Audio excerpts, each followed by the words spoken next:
As we know, social media is going crazy because Donald Trump and his administration has dropped a federal policy that prohibits contractors to have segregated facilities. In the most basic terms, if you are a federal contractor for the government, and that could be Amazon or Northrop Grumman, any big business that deals with the federal government, before you could not have segregated facilities. That means if you had a break room, you could not say white break room over here and black break room over there. You couldn't do that. But now what Trump is saying, hey, listen, if you would like to do that, technically you could. But in the reality of all of this is a shot at DEI and also, I believe, at transgender rights, in my honest opinion.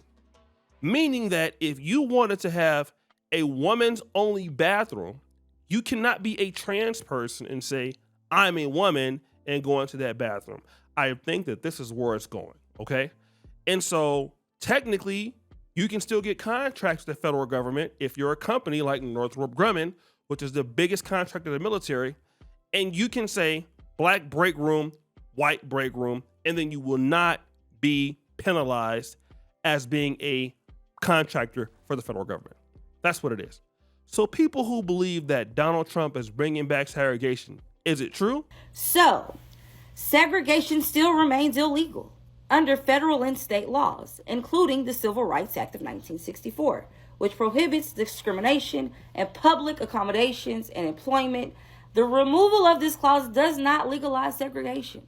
So get that out your head and stop telling people that. And as far as DEI go, black people were the last people to benefit from DEI.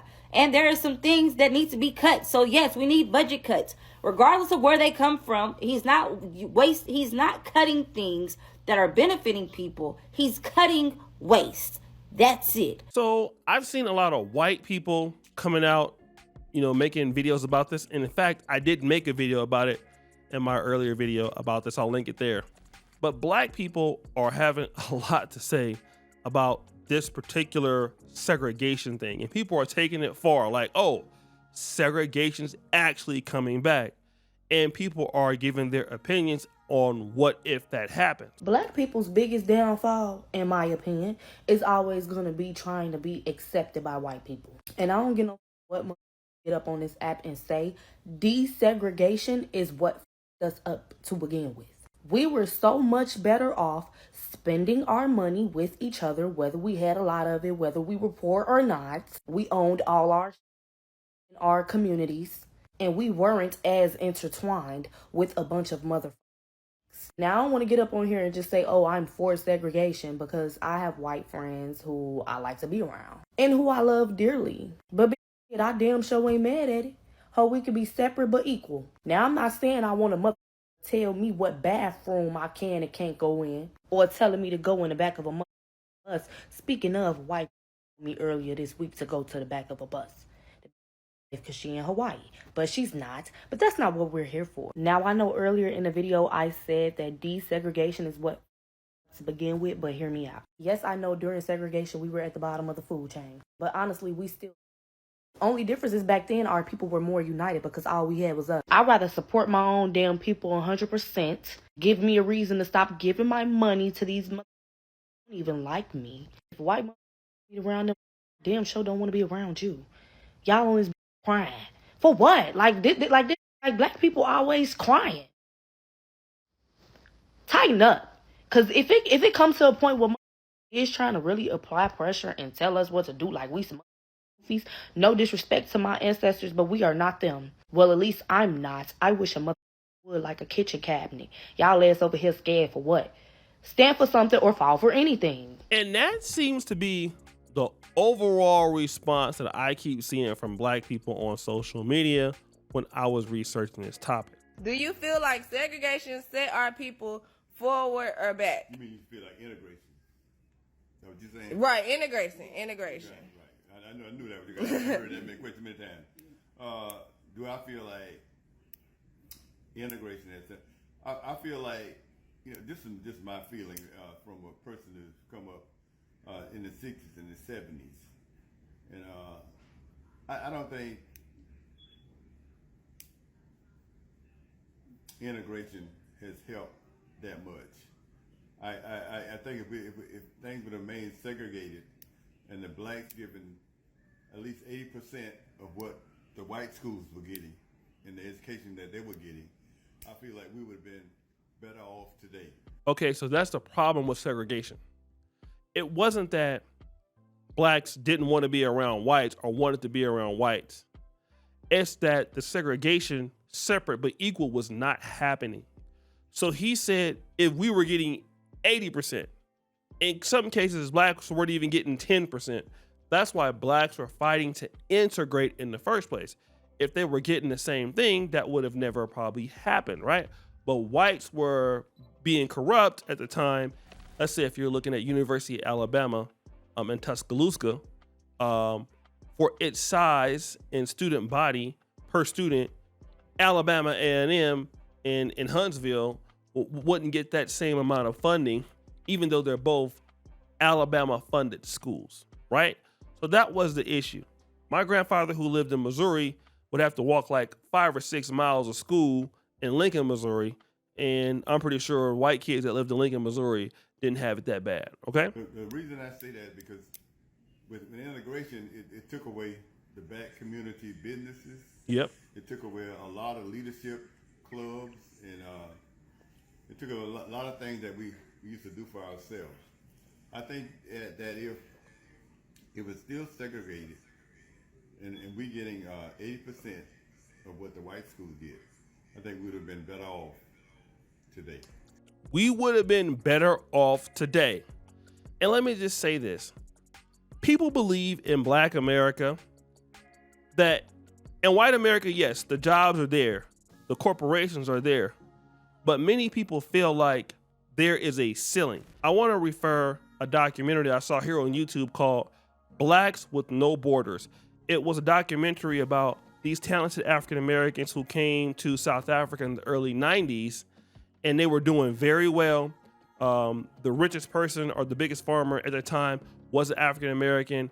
We had brought stand-up comedy there and things like that. And all the blacks were saying, I don't feel the ceiling that I feel in white America. Some even went to Harvard University School of Business, MBA program, and still felt that they have more opportunity in Africa. So he says, we need separation, not segregation. And you bring up a very valid point here that I've been meaning to make a video on since I started talking about this. But there is a distinct difference between segregation and separation. Whereas separation is a discussion or dialogue between two equal parties seeking to part ways amicably. A segregation, however, is a conversation between an oppressor and an oppressed people. You don't get to dictate the terms of segregation. You receive what they say you can have. You don't get to say you don't have equal parts in what's equal for you. Right. You get what they say is left over for you. You occupy the socioeconomic niche that they say you can have.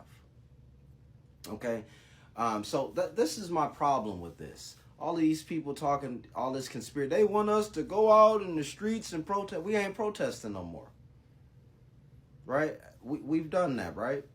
It's not going to affect change in the way he has things set up, and with the auspices of Project 2025, he'll deploy the military to break up that protest, right? This is what I've been saying to all these black Trumpers. I'm really trying to understand. I see content on here, and some of you all, I think, are grifting in the hopes of making money off of it. Now that Trump's back in office. In fact, there's one grifter on here that I had conversation with prior to the election or whatever, and he told me out his mouth that he didn't mean most of the shit that he says, that he was doing that to make money at the time. And the sad part of it is that I think that's what's going on with a lot of this content that we see here of these pro-Trump black people. I'm not talking to them. They're not my audience in this. My audience in this conversation are these supposedly pro-black people that are happy about this. Okay, so he actually does make a point, right? I'm not. We probably going to differ on political strategies in the parties, but he is correct. When you segregate, usually, historically in the country, you don't get to say what you should get. That's how it was the last time. What people are believing now, and this is a good point I got to give Ms. Kudos, is we're going to segregate in theory, which is not going to happen, but this is just in theory, and be getting equal stuff this time. Well, the last time there was segregation, you only got what they say you got. And then once they didn't like what you did with your progress, they, the whites, burned it down. He's absolutely correct in this assessment, okay? Don't matter if I might not like where you might go with it. The guy is telling the truth. Historically, nobody can refute what he's talking about. That happened.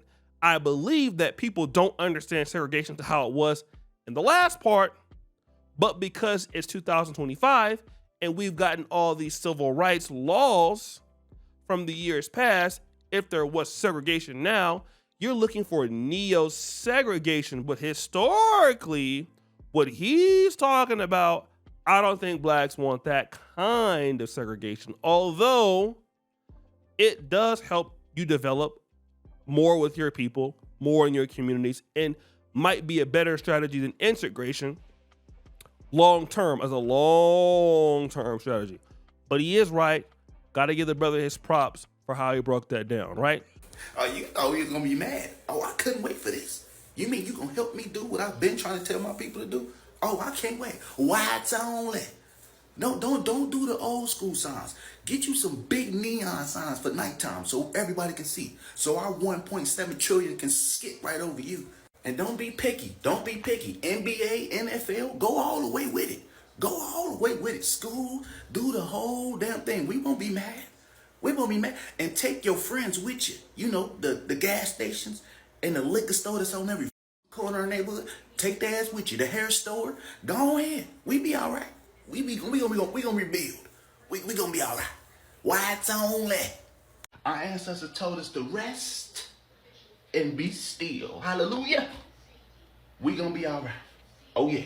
As you can see, some people are ready for this, even though it's not gonna happen. But yes, I get the sentiment that people feel like, listen, we don't get anything from being with y'all anyway. Like, don't get me wrong. Thank you for the school and the education, the financial aid and all that stuff and Pell Grants. But there's a reason why people want to come over to Africa. It's the reason why I'm in Africa. And to be honest, it's been a tough road. But what I have here is a lot of opportunity, and I'm not limited because I'm black. And I'm not trying to say you'll be limited because you're black in the United States, because you can be good. But you do feel like your ceiling is a lot greater in Africa, living in an all-black world, and you don't have nobody pulling those strings because you're an African American, or because you're a Caribbean American, or because you're Ghanaian American. If you black over in Africa, you're black. Like when I go to the bank, it's different than when I go to the bank in the States, right? I don't feel like I'm limited so much over here. So this is why you have so many blacks wanting to come back. Blacks taking risks, coming back because they know that I have a limit in the States. Here, or just in a whole black world, you can become that guy. The Mr. Johnson that started Ebony Magazine in the black community. You can become Bob Johnson with BET. Even more so if it was segregated, because now you'd be forced to work with your people and you can create more opportunities for your group. You don't have to be the man for the white guys anymore, moving up that corporate ladder. You can be the owner of the business and then get more opportunities with your own group. Now, I'm not going to say it's going to be easy, but you can own more of the pie. Technically, you can still do that right now, right? That's what the Kingana channel is. I'm doing it right now, but people would be more, you would have more chances because you'd have to work with people. In Africa and Uganda, I have to work with people that are black. I'm forced to. Okay? I have to make it right. Black people, we don't have to do that right now in America. We got jobs, we got non-black friends, non-white friends, and the immigrant groups that come over, they do that because of where they're from, but we're not forced to work with other blacks. But what if we were? We would do a lot better. So in my closing, most people don't care that Donald Trump is ending segregation, although he's not. So what do you think, guys? It's your boy, O'Shea Jackson, back at it again with another episode of Fair Use. I'm out.